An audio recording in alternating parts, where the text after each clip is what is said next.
My name is Rex Osa. I'm a refugee activist from the Voice Refugee Forum. And so to say, I'm a Nigerian refugee activist from the Voice Refugee Forum. And I'm the coordinated activist from the southern part of Germany, with the office based in Stuttgart. Our engagement is to empower refugee self-organization and to spontaneously support refugees in their political protest against the repression of the state. I'm also a member of the Caravan for the Rights of Refugees and Migrants. The Caravan is like a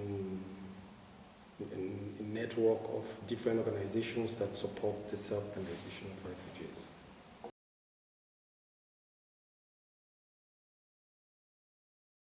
Hear most times about wars and wars and wars, so sometimes the question comes to mind, is there war in your country? Because when you talk about war-ridden countries, you talk about Syria, you talk about Afghanistan, you talk about different countries, but some countries are not brought into this phase. But it depends on what you think about the word war itself. Sometimes the war is not just when there's major conflict. What is happening in Europe today is war against refugees, waging war against refugees. So in that context, we realized that it is important to identify this fact that the weapons that are used for massive destruction in the form of wars are also in another way used by civilians also to commit repression, to torture, also people, not only civilians, also the state. And so we decided that it's better to make it much more open for people to understand that weapons are not only distributed to countries where there is real war, but it's also used as weapon of violence, to exercise violence in different parts of the world. Then to the issues about unjust economic policies of the exploitation, it has to do with what you see about this whole repeated form of agreements between countries, especially like Europe and Africa, like you have this EPAS, which you know here. So it's the same thing, it's always profit-oriented, exercising power, it's more of exploitation in favors of the Western countries, while the country where these whole resources are remaining poor. We live right now in Europe in an industrial nation. And in these industrial nations, they don't even have the raw materials to keep the industries running. The automobile industry, example, the electronic industry also. And so they need these raw materials. And these raw materials are in these countries, so-called developing countries. And so they need to get these raw materials. They come in the first place as friends in agreement. They are welcomed as business partners, and the moment they come in, they start to influence different policies and try to impose their own dominating policies. And if at the end of the day you are standing on the ways to block their interest, then they build something against you. It's just like at the end they create a rebellious group against you. If you are like the head of the country, they build up rebels to fight against you. And if you are not, then they use the same country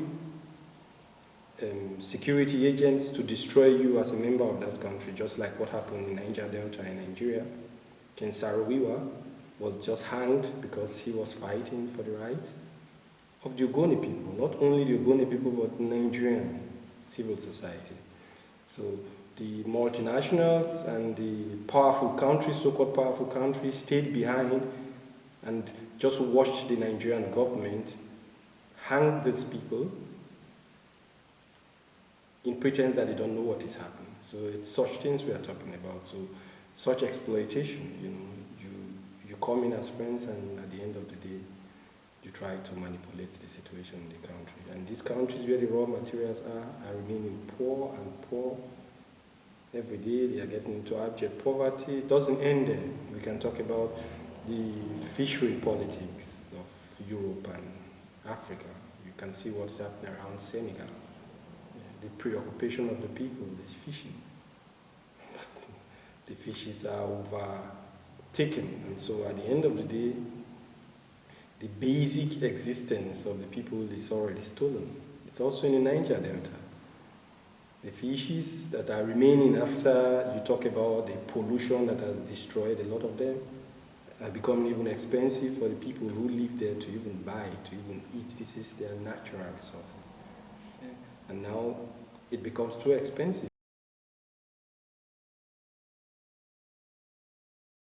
The people have to move from the rural area where they used to be involved in subsistence farming, and now they are moving to the urban area. The urban area is so congested, and it's even more expensive to live in the urban area. And so when it's also not favorable, the people are moving further also. That's how it goes further and beyond onto Europe, because we all have the right to move wherever we want to move to in the globe. That's how the world is created, this natural phenomenon. Germany has a history about it. In the late of the last century, people move. If you can from the West, why can I not do it? So it's a natural phenomenon. If here is not good enough for me, I want to go somewhere else, because every human being has the right to freedom of movement. So we need perspective, and to get it, we have to find a way to get this perspective that we wish for.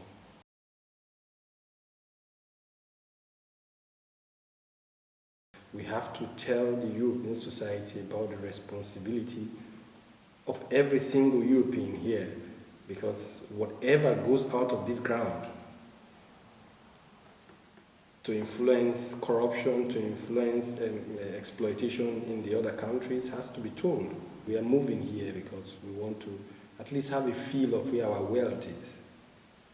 We want to have a feel of where our wealth is. We are endowed with different natural resources, and good enough to even sustain everybody in my country, Nigeria. Look at Europe. Rich Europe, but poor in resources. I'm coming from Nigeria. Rich country, rich resources, but too many poor people.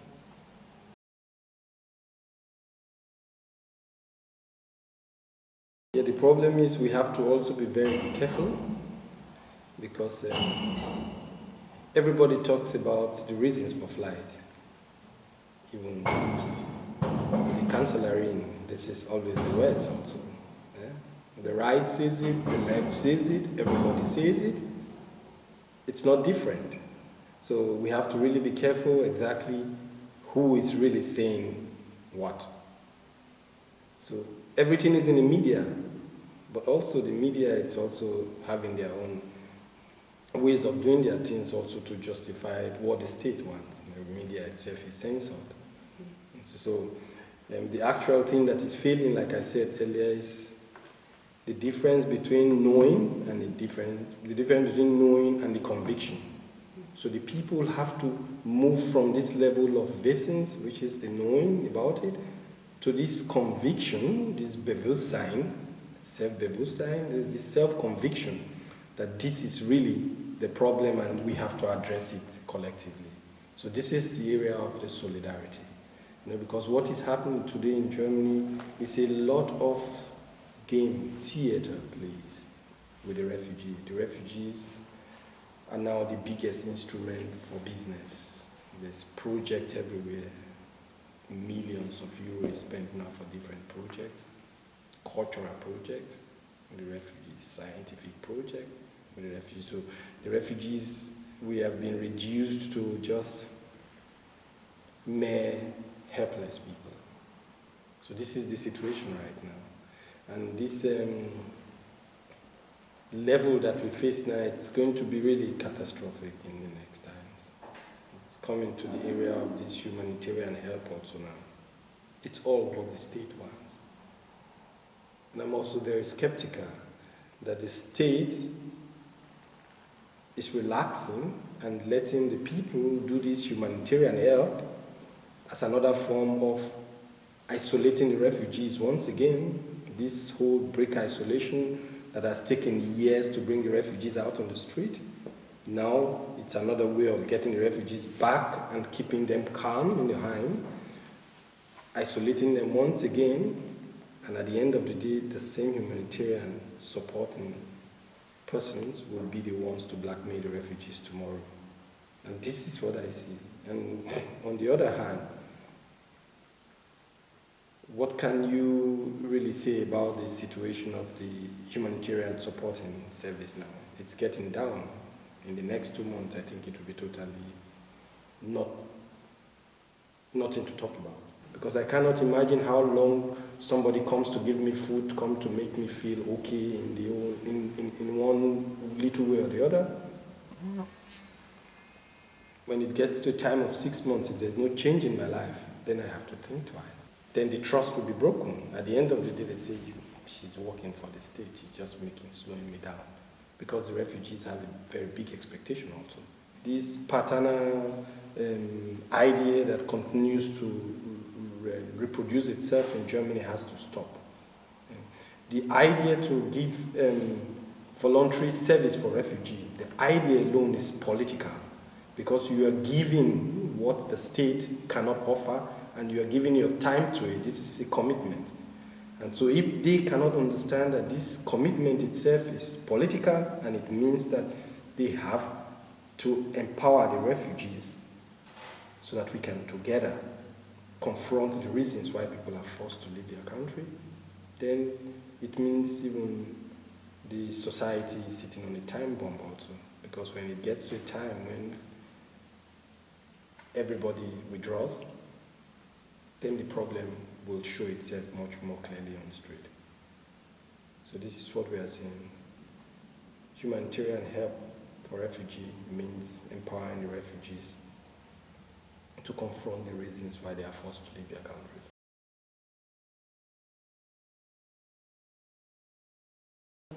One practical example is there are a lot of people working in the weapon industries who donate thousands of euros to the refugees.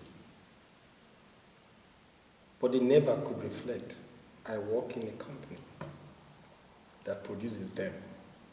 They give money, and they feel they are giving their own quota of supporting the refugees. So this was the reflection we wanted to create, that they are able to realize that they are responsible for the refugees being forced to leave their country, and at the same time they give them food like bread to cool them down. So this was one example.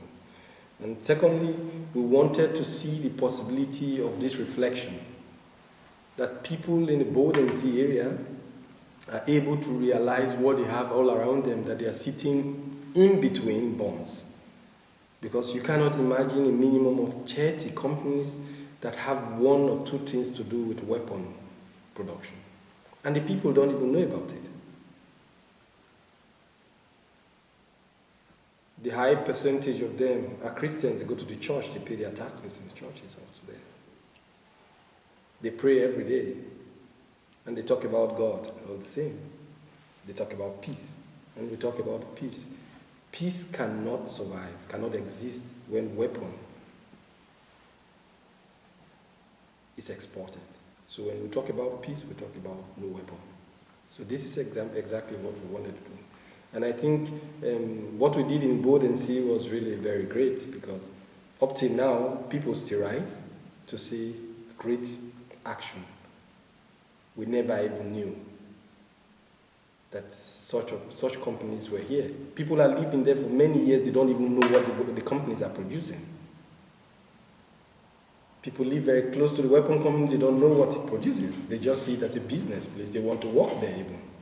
You know? So this reflection is what we think is very necessary now, to talk about the responsibility, to inform the German society about what is happening here, and the responsibility of every member of the society, because you pay taxes also, and all these things, it's one way or the other connected to you. So this is what we want people to reflect about, so that when people are able to reflect about their privileges, reflect about how they indirectly or directly support the wars all over the world, then it gives them also this sense of reasoning, rather than hating the refugees, but to respect the refugees and see how we can collectively confront the problem. So it means you don't have to hate the refugees, you have to hate the system, your politics that is creating and forcing them to be refugees.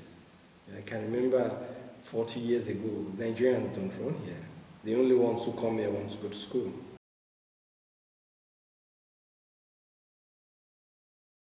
It's not an appeal, it's a demand, because it's a responsibility. And the demand does not even go so much to the decision makers, because we don't trust the decision makers. The best decision makers, or the best instrument for good decision, lies in the people. We voted them there. You voted them there. And you should decide what they do there. So the politicians can only change the situation when the pressure from the society is high. That's why we are thinking only in the area of mobilizing the society to this understanding that when the people stand up and say, yes, we don't want this, then it changes. I always make example with Stuttgart 21. Just because of Stuttgart 21, the tradition of CDU in Baden-Württemberg was changed after 58 years. Only because of Stuttgart 21. This was the major thing. It started with 100, 200, 300. A lot of people were not interested. But the moment they realized at every new strategic report, more houses will be destroyed, more people will be made homeless, then the moment it affects them, then they come. If it does not affect them, they say, egal. This is Germany. And at the end of the day, they were able to mobilize one time 4,000, 5,000 and more on the street in Stuttgart.